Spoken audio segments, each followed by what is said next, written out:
ఆంధ్రప్రదేశ్లో మెడికల్ కాలేజీలకు మంగళం పాడేసింది కూటమి సర్కారు. ఆంధ్రప్రదేశ్ రాష్ట్ర ప్రజలకు ఇది ఖచ్చితంగా దుర్వార్త. ఆంధ్రప్రదేశ్లో మెడికల్ విద్యను, వైద్యాన్ని పేదలకు దూరం చేసే కుట్ర ఇది. ఈ ఏడాది మాకు అడ్మిషన్లు వద్దు అంటూ ఆంధ్రప్రదేశ్ రాష్ట్ర ప్రభుత్వం కేంద్రానికి లేఖ రాయటం చూసాం. ఏడాది కాలంలో పూర్తి కాని మెడికల్ కాలేజీలను పూర్తి చేయడం పైన దృష్టి పెట్టకుండా వాటిని పూర్తిగా పక్కన పెట్టేసింది కూటమి సర్కారు. వాటిని పూర్తిగా పక్కన పెట్టడం మాత్రమే కాకుండా ఇప్పుడు ఆంధ్రప్రదేశ్ ప్రజలకి మరొక ద్రోహం చేసింది. మిగిలిన 10 మెడికల్ కాలేజీలని పీపీపీ మోడల్లో ప్రైవేట్ వ్యక్తులకు అప్పగించబోతోంది. ప్రైవేట్ వ్యక్తులకు మెడికల్ కాలేజీలను అప్పగించడం అంటే అవి పూర్తిగా ప్రైవేట్ కాలేజీలుగానే, ప్రైవేట్ హాస్పిటల్స్ గానే ఉండే పరిస్థితి. పేదలు అక్కడ వైద్యాన్ని కొనుక్కోవాల్సిన పరిస్థితి.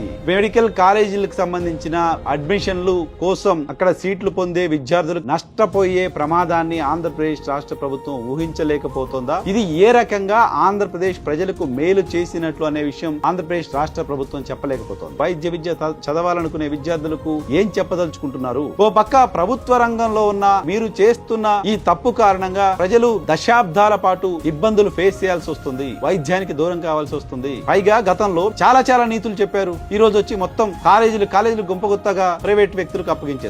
ఓ 10 మందికి లాభం చేయడం కోసం కూటమి సర్కారు కోట్లాది మంది ఆంధ్రప్రదేశ్ రాష్ట్ర ప్రజలకు నష్టం చేస్తోంది, ద్రోహం చేస్తోంది. ఈ రోజు కేబినెట్ లో తీసుకున్న నిర్ణయం పైన ఆంధ్రప్రదేశ్ రాష్ట్ర ప్రజలు పోరాటం చేయకపోతే ఈ ద్రోహాన్ని యాక్సెప్ట్ చేసినట్లు అవుతుంది.